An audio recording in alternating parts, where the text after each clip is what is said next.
नमस्कार। आज हम हिंदी भाषा की 7वीं कक्षा की पाठ्य पुस्तक अभ्यास सागर के पाठ 19 गणेशोत्सव के व्याकरण से संबंधित प्रश्न करेंगे। यह पाठ विराम चिन्ह पर आधारित है। तो आइए इस पाठ के प्रश्न शुरू करते हैं। यदि वीडियो आपको अच्छा लगे तो लाइक और कमेंट ज़रूर कीजिएगा। तो प्रश्न करने से पहले हम विराम चिन्ह के विषय में जान लेते हैं कि विराम चिन्ह किन्हें कहते हैं। तो आइए परिभाषा देखते हैं इसकी। लिखते समय उन रुकने वाले स्थानों को प्रकट करने के लिए ही कुछ विशेष चिन्ह लगाने पड़ते हैं। उन्हीं चिन्हों को विराम चिन्ह कहते हैं। आपने कई वाक्यों के अंत में ये वाला चिन्ह लगा हुआ देखा होगा, ठीक है। तो ये भी एक विराम चिन्ह है। और दो व्यक्तियों या अगर किसी के नाम दिए गए हैं तो उनके मध्य में भी इस विराम चिन्ह का प्रयोग किया जाता है, ठीक है। और यदि आप किसी से प्रश्न पूछ रहे हैं तो वाक्य के अंत में प्रश्न सूचक चिन्ह, इस चिन्ह का प्रयोग किया जाता है, ये वाले चिन्ह का। तो ये सभी क्या हैं? विराम चिन्ह है। जितने भी ये चिन्ह आप देख रहे हो इन वाक्यों में, जैसे ये कोमा दिया गया है, ठीक है, ये योजक चिन्ह दिया गया है, तो ये सभी क्या हैं? चिन्ह हैं। इन्हें हम प्रश्नों के माध्यम से अच्छे से समझेंगे। तो आइए देखते हैं। पहले इन वाक्यों को पढ़ते हैं। गणपति बप्पा मोरया। अब इन चिन्हों को भी ध्यान से देखिएगा। गणपति बप्पा मोरया, मंगल मूर्ति मोरया। अब हमने जब ये वाक्य पढ़ा गणपति बप्पा मोरया, तो हम इसके बाद थोड़ा सा रुके। फिर हमने बोला मंगल मूर्ति मोरया। तो यहाँ पर जब रुके हम, तो यहाँ पर क्या चिन्ह लगाया गया है?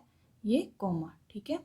अगला वाक्य देखिए। आज गणेश चतुर्थी है। आज तो सभी बच्चे जल्दी जल्दी नहा धोकर तैयार हो रहे हैं। माँ रसोई में मोदक बनाने की तैयारियों में लगी हुई है। ऊपर दिए गए वाक्यों में जिन विराम चिन्हों का प्रयोग हुआ है उन्हें लिखिए। अब देखिए, ये वाले चिन्ह का प्रयोग हुआ है, ये यहाँ से शुरू है और यहाँ पर खत्म। यहाँ पर मतलब शुरू किया गया और यहाँ पे बंद। तो ये वाले चिन्ह हमने यहाँ पर लगा दिया। फिर हमने देखा ये वाला चिन्ह, उसे हम यहाँ पर लिख देते हैं। फिर हमने दूसरे वाक्य में आए तो वहाँ देखा ये पूर्ण विराम चिन्ह, तो हमने यहाँ पर लगा दिया। आज तो सभी बच्चे जल्दी जल्दी, ये जल्दी जल्दी के बीच में और नहा धोकर के बीच में कौन सा चिन्ह है? ये वाला, यानी कि योजक चिन्ह। और अगला वाक्य है, इसमें कौन सा चिन्ह है? ये देखिए, जैसे ये वाला चिन्ह है उसी तरह से ये वाला चिन्ह भी है, लेकिन ये एकल है और ये दोहरा है। दोहरा उद्धरण चिन्ह और ये एकल उद्धरण चिन्ह। आइए देखते हैं आगे का प्रश्न। नीचे खंड क में विराम चिन्ह एवं खंड ख में उनके नाम दिए गए हैं। विराम चिन्ह को उसके नाम से मिलाइए। हमें विराम चिन्ह को उसके नाम से मिलाना है। अब जो ये वाला चिन्ह होता है, ये कौन सा होता है? पूर्ण विराम चिन्ह, जो वाक्य के अंत में लगता है। और ये वाला जो चिन्ह दिया गया है, ये कौन सा होता है? प्रश्न सूचक चिन्ह। जब भी हम कोई भी जो प्रश्न होता है उसके पीछे ये वाला चिन्ह लगा होता है। यदि आप किसी से कोई प्रश्न पूछते हो कि आप कहाँ जा रहे हैं, तो अंत में क्या लगेगा? प्रश्न सूचक चिन्ह। यह है विस्मयादि बोधक चिन्ह। जितने भी तरह के भाव होते हैं, जैसे कि हर्ष, आश्चर्य, घृणा आदि जितने भी भाव हैं, उन भावों को व्यक्त करने के लिए विस्मयादि बोधक चिन्ह और संबोधन के लिए भी विस्मयादि बोधक चिन्ह का प्रयोग किया जाता है। अगला चिन्ह देखिए, ये वाला, ये हमने अभी पीछे भी पढ़ा था, एकल उद्धरण चिन्ह, ठीक है। और ये वाला चिन्ह है योजक चिन्ह। और ये वाला चिन्ह जो है दोहरा उद्धरण चिन्ह, और ये है अल्प विराम चिन्ह, ठीक है। तो हमने परिभाषा इसकी पढ़ी ली थी कि लिखते समय उन रुकने वाले स्थानों को प्रकट करने के लिए ही कुछ विशेष चिन्ह लगाने पड़ते हैं। उन्हीं चिन्हों को विराम चिन्ह कहते हैं। अब हम अगला प्रश्न देखते हैं। नीचे दिए गए वाक्यों को बोल बोल कर पढ़िए और विराम चिन्हों के प्रयोग पर ध्यान दीजिए। अब ये सभी वाक्य आपने खुद से पढ़ने हैं और इन पर जो भी विराम चिन्ह लगे हैं इन वाक्यों में उन पर ध्यान देना है। जैसे सदा सत्य बोलो और अंत में कौन सा लगा? पूर्ण विराम चिन्ह। अब देखिए नाम आ गया यहाँ पे, राम, श्याम, मोहन। यदि इनके बीच में कोमा नहीं लगा होगा, अल्प विराम नहीं लगा होगा, तो हमें लगेगा ये किसी एक ही व्यक्ति का नाम है। लेकिन ऐसे अल्प विराम देने से, अल्प विराम चिन्ह लगाने से हमें पता लग रहा है कि राम अलग व्यक्ति है, श्याम अलग व्यक्ति है। मोहन और गोपाल, अब इन दोनों के मध्य में और आ गया है, तब हम यहाँ पर अल्प विराम चिन्ह का प्रयोग नहीं करेंगे। और गोपाल खेल रहे हैं, अब वाक्य खत्म हुआ तो पूर्ण विराम चिन्ह। मेरी पुस्तक का नाम ज्ञान सागर है।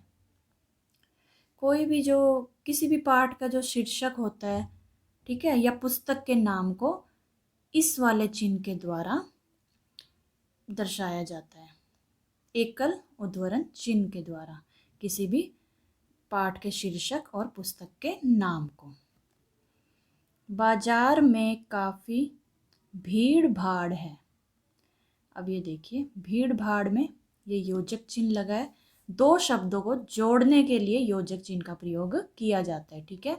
दो शब्दों को जोड़ने के लिए, जैसे भीड़ भाड़, माता पिता, दिन रात, भाई बहन, तो उन सभी के मध्य में क्या लगा होता है? योजक चिन्ह। यानी कि दो शब्दों को जोड़ने के लिए योजक चिन्ह का प्रयोग किया जाता है और अंत में फिर पूर्ण विराम। अनवर ने पूछा, फिर हम यहाँ पर थोड़ा सा विराम दिया यानी कि अल्प विराम चिन्ह। फिर यहाँ पर दोहरा उद्धरण चिन्ह शुरू, तुम कहाँ जा रहे हो। अब ये पूछा गया प्रश्न, कहाँ जा रहे हो, तो यानी कि प्रश्न सूचक चिन्ह आएगा। और फिर ये जो हमने दोहरा उद्धरण चिन्ह शुरू किया था उसे हम बंद कर देंगे, ठीक है। अब दोहरा उद्धरण चिन्ह का प्रयोग कहाँ पे किया जाता है? जब हमें किसी ने कोई कथन कहा है, उस कथन को यदि हमें किसी और को ज्यों का त्यों बताना हो, वैसे का वैसा बताना हो, तब हम दोहरे उद्धरण चिन्ह का प्रयोग करते हैं, ठीक है। अगला देखिए, आपको क्या चाहिए। ये प्रश्न पूछा गया है कि आपको क्या चाहिए, तो यानी कि प्रश्न सूचक चिन्ह आएगा। अगला नाटक में नाटक। अब ये नाटक किसी पाठ का शीर्षक है, ठीक है, तो उसे हम एकल उद्धरण चिन्ह द्वारा प्रदर्शित करेंगे, ठीक है। यानी कि उसे एकल उद्धरण चिन्ह उसमें लगाएंगे किसी भी पाठ के शीर्षक के लिए। नाटक में नाटक, कहानी बहुत अच्छी है, और फिर यहाँ पर पूर्ण विराम चिन्ह। अब आगे बढ़ते हैं अगले प्रश्न की ओर। ये इसी के आगे दिए गए हैं। मेरे बगीचे में सुंदर सुंदर फूल खिले हैं। अब आपको ये पता चल ही गया है कि दो शब्दों को जोड़ने के लिए योजक चिन्ह का प्रयोग किया जाता है। आहा कितना सुंदर मौसम है। अब ये आहा एक तरह का भाव है, ठीक है, तो उसके बाद विस्मयादिबोधक चिन्ह का प्रयोग किया जाएगा, ठीक है। क्या कोई तारे गिन सकता है, ये एक तरह का प्रश्न पूछा गया है, तो प्रश्न सूचक चिन्ह। राम तुम अब पढ़ो। अब ये देखिए यहाँ पर राम को संबोधित किया गया, उस तो यहाँ पर अभी बताया गया था कि जब किसी को संबोधन किया जाता है तब भी हम विस्मयादिबोधक चिन्ह का प्रयोग करते हैं। तुम अब पढ़ो। आम तो शहद सा मीठा है। शहद सा मीठा, अब इसमें भी योजक चिन्ह का प्रयोग किया गया है। क्यों किया गया है? जब किसी की तुलना किसी अन्य से की जाती है, यानी जब किसी की तुलना किसी अन्य से की जाती है तब भी योजक चिन्ह का प्रयोग किया जाता है। जैसे आम की तुलना की गई है शहद से, कि आम तो शहद सा मीठा है। आम और शहद की तुलना की जा रही है, तब भी यहाँ पर शहद सा मीठा है तो योजक चिन्ह का प्रयोग किया जाएगा। अब अगला प्रश्न है, प्रश्न 3 में दिए गए विराम चिन्हों के प्रयोग के आधार पर नीचे दिए गए कथनों के सामने ठीक अथवा गलत का चिन्ह लगाइए। ठीक है, कि ये जो वाक्य दिए गए हैं, जो सही है उसके सामने सही और जो गलत है उसके सामने गलत का चिन्ह लगाना है। देखिए, वाक्य के अंत में पूर्ण विराम का प्रयोग किया जाता है। हाँ, बिल्कुल सही है ये बात। जिस वाक्य में कोई प्रश्न पूछा जाए उस वाक्य के अंत में प्रश्न सूचक चिन्ह लगाया जाता है। हाँ। किसी के कथन को ज्यों का त्यों बताने के लिए दोहरे उद्धरण चिन्ह का प्रयोग किया जाता है। हाँ। किसी पाठ के शीर्षक पुस्तक के नाम को एकल उद्धरण चिन्ह के बीच में लिखा जाता है। हाँ, ये देखिए, जैसे ये लिखा गया था ज्ञान सागर, ये पाठ, ये पुस्तक का नाम है, उसे भी एकल उद्धरण चिन्ह के बीच में लिखा गया। और ये नाटक में नाटक किसी पाठ का शीर्षक है, उसे भी एकल उद्धरण चिन्ह के मध्य में लिखा गया। अब आगे देखते हैं। विस्मयादि बोधक चिन्ह का प्रयोग केवल हर्ष, आश्चर्य, घृणा आदि भाव को व्यक्त करने के लिए किया जाता है। अब यहाँ पर इन्होंने केवल शब्द दे दिया कि केवल हर्ष, आश्चर्य, घृणा आदि भाव को व्यक्त करने के लिए किया जाता है। नहीं, संबोधन के लिए भी किया जाता है। जैसे हमने ये पढ़ा था अभी, राम, यहाँ पर राम को संबोधित करके संबोधित किया गया है, तो क्या आएगा यहाँ पर? विस्मयादिबोधक चिन्ह। तो संभाव भाव के अतिरिक्त जो संबोधन किया जाता है, संबोधन वाले शब्दों के बाद भी विस्मयादिक चिन्ह का प्रयोग होगा। तो ये क्या आएगा? गलत। एक ही तरह के शब्दों एवं दोहरे उद्धरण चिन्ह से पहले अल्प विराम का प्रयोग किया जाता है। एक ही तरह के शब्दों, एक ही तरह के शब्द होते हैं जो, उनसे पहले अल्प विराम चिन्ह का प्रयोग नहीं किया जाता। एवं दोहरे उद्धरण चिन्ह से पहले अल्प विराम, हाँ, दोहरे उद्धरण चिन्ह है उससे पहले तो किया जाता है, लेकिन एक ही तरह के शब्दों से पहले अल्प विराम का प्रयोग नहीं किया जाता। वहाँ पर हम योजक चिन्ह लगाते हैं, जैसे बार बार, है ना। ठीक है, अगला देखिए। भावों के साथ साथ संबोधन वाले शब्दों के बाद भी विस्मयादि बोधक चिन्ह का प्रयोग किया जाता है। हाँ, दो शब्दों को जोड़ने के लिए योजक चिन्ह का प्रयोग किया जाता है। हाँ, जब किसी की तुलना किसी अन्य से की जाती है तब भी योजक चिन्ह का प्रयोग किया जाता है। हाँ, जैसे अभी हमने ऊपर पढ़ा था, आम तो शहद सा मीठा है। अब अगला प्रश्न देखते हैं। नीचे दिए गए वाक्यों में उचित विराम चिन्ह छांटकर लगाइए। ये जो कोष्टक दिया गया है इसमें से हमें विराम चिन्ह छांटकर लिखना था, जैसे कि लगाने थे विराम चिन्ह।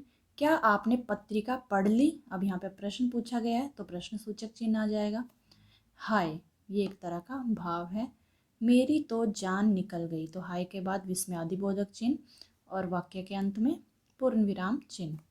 भारत एक महान देश है, तो यह एक सरल वाक्य है, तो इसके पीछे पूर्ण विराम चिन्ह। बच्चों को चॉकलेट, आइसक्रीम और टॉफ़ी बहुत पसंद है। अब चॉकलेट अलग चीज़ है और आइसक्रीम अलग चीज़ है, तो इसलिए इन दोनों के मध्य में अल्प विराम चिन्ह का प्रयोग किया जाएगा और वाक्य के अंत में पूर्ण विराम चिन्ह का। चारू रात दिन पढ़ती रहती है। अब रात दिन दो शब्दों को जोड़ने के लिए योजक चिन्ह का प्रयोग किया जाएगा। ठीक है, अब अगला देखिए। नीचे दिए गए वाक्यों में उचित विराम चिन्ह छांटकर लगाइए। रामचरितमानस तुलसीदास जी ने लिखी है। अब रामचरितमानस किसी पुस्तक का नाम है, तो उसे दोहरा एकल उद्धरण चिन्ह के मध्य में लिखकर दर्शाया जाएगा। ठीक है, रामचरितमानस तुलसीदास जी ने लिखी है,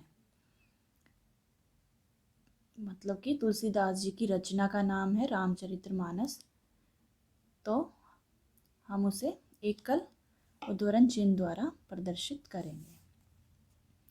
छोटी बड़ी देखने में सुंदर कलापूर्ण मूर्तियां रखी गई हैं। सुंदर हैं और कलापूर्ण हैं, तो सुंदर और कलापूर्ण के मध्य में अल्प विराम चिन्ह का प्रयोग किया जाएगा और वाक्य के अंत में पूर्ण विराम चिन्ह का। घरों में काम करने वाले रामा या बालू घर घर नाचने आते हैं। तो यहाँ पर भी एकल उद्धरण चिन्ह रामा और बालू के लिए एकल उद्धरण चिन्ह का प्रयोग किया जाएगा और घर घर के मध्य में योजक चिन्ह का प्रयोग किया जाएगा और वाक्य के अंत में पूर्ण विराम चिन्ह का प्रयोग किया जाएगा। छी कितना गंदा पानी है। छी घृणा का भाव है तो क्या आएगा यहाँ पर विस्मयादिबोधक चिन्ह। कितना गंदा पानी है, वाक्य के अंत में पूर्ण विराम चिन्ह। रमा ने कहा, अब ये कथन दिया गया है, रमा ने कहा, यहाँ पर हम अल्प विराम चिन्ह लगाएंगे, फिर दोहरा उद्धरण चिन्ह शुरू। मैं कल फिल्म देखने गई थी, यहाँ पर पूर्ण विराम वाक्य खत्म होने पर और फिर दोहरा उद्धरण चिन्ह बंद। अब अगला प्रश्न है, एकल उद्धरण चिन्ह, दोहरे उद्धरण चिन्ह, विस्मयादिबोधक चिन्ह, प्रश्न सूचक चिन्ह एवं योजक चिन्ह का प्रयोग करते हुए एक एक वाक्य लिखिए। यहाँ पर हमें एकल उद्धरण चिन्ह का वाक्य बनाना है। जैसे कर्म भूमि प्रेमचंद जी की रचना है। अब कर्म भूमि प्रेमचंद जी की एक रचना का नाम है तो उसे हम एकल उद्धरण चिन्ह द्वारा प्रदर्शित करेंगे। दोहरा उद्धरण चिन्ह, राम ने कहा, अब यहाँ पर अल्प विराम फिर दोहरा उद्धरण चिन्ह शुरू। कल मैं दिल्ली गया था, तो यहाँ पर पूर्ण विराम चिन्ह फिर दोहरा उद्धरण चिन्ह बंद। विस्मयादिबोधक चिन्ह, उसका वाक्य बनाना है हमें। अरे, हैरानी का भाव है यहाँ पर। यह चोट कैसे लगी। अब यहाँ पर प्रश्न पूछ लिया ना कि यह चोट कैसे लगी, तो वाक्य के अंत में क्या आएगा प्रश्न सूचक चिन्ह और अरे के बाद क्या आएगा विस्मयादिबोधक चिन्ह। प्रश्न सूचक चिन्ह, अब प्रश्न सूचक चिन्ह का आप बनाइए कि आप कहाँ जा रहे हो। अब प्रश्न पूछा गया है तो प्रश्न सूचक चिन्ह आएगा। अब योजक चिन्ह का, मेरे माता पिता, अब माता पिता दो शब्दों को जोड़ने के लिए हमने योजक चिन्ह का प्रयोग किया। मुझसे बहुत प्यार करते हैं, वाक्य खत्म तो पूर्ण विराम चिन्ह। तो इस तरह से आप भी अपनी ओर से इन चिन्हों का प्रयोग करते हुए वाक्य बना सकते हैं। पढ़िए, समझिए और याद रखिए। गणेश जमा उत्सव, तो क्या बनेगा गणेशोत्सव। जन्म जमा अष्टमी, जन्माष्टमी। विद्या जमा आल्य, विद्यालय। सर्व जमा उच्च, सर्वोच्च। स्थान जमा अभाव, स्थानाभाव। दैत्य जमा आकार, दैत्याकार। संधि का अर्थ है मेल, संधि का अर्थ क्या है मेल। निकट की दो ध्वनियों के मेल से होने वाला परिवर्तन संधि कहलाता है। ये केवल आपके समझने के लिए था, ठीक है। अब अगला प्रश्न, आओ दोहराएं। नीचे दिए गए शब्दों के बहुवचन रूप लिखिए। बहुवचन में बदलना है एक से अनेक में। मूर्ति, मूर्तियाँ। घर में, घरों में। दिशा, दिशाएं। तैयारी, तैयारियाँ। प्रांत में, प्रांतों में। बैलगाड़ी, बैलगाड़ियाँ।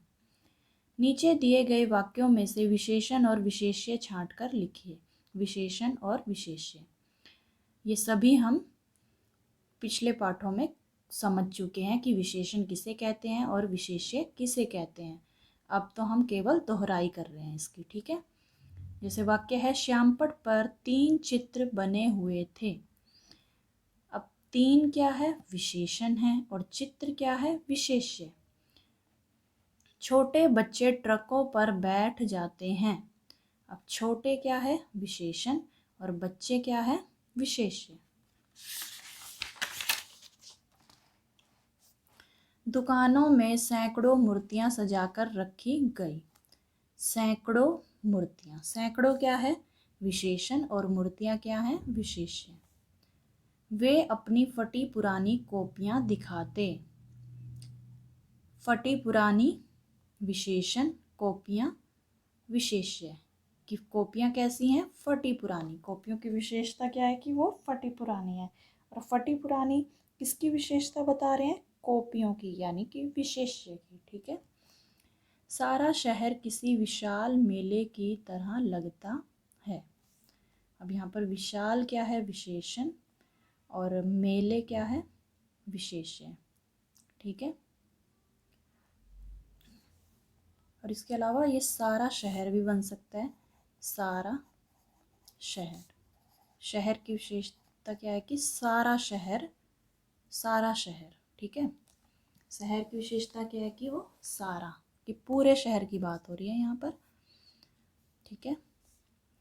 अब अगला देखते हैं प्रश्न। नीचे दिए गए वाक्यों में कोई ना कोई गलती है, उसे पहचानिए और वाक्य को सही रूप में दोबारा लिखिए। आम तौर पर छुट्टी के दिन सारा काम देर से होते हैं, तो इसमें कहाँ पर गलती है? आम तौर पर छुट्टी के दिन सारे काम देर से होते हैं, तो सारा की जगह क्या आ गया? सारे। क्या तुम्हारे को यह सवाल आता है?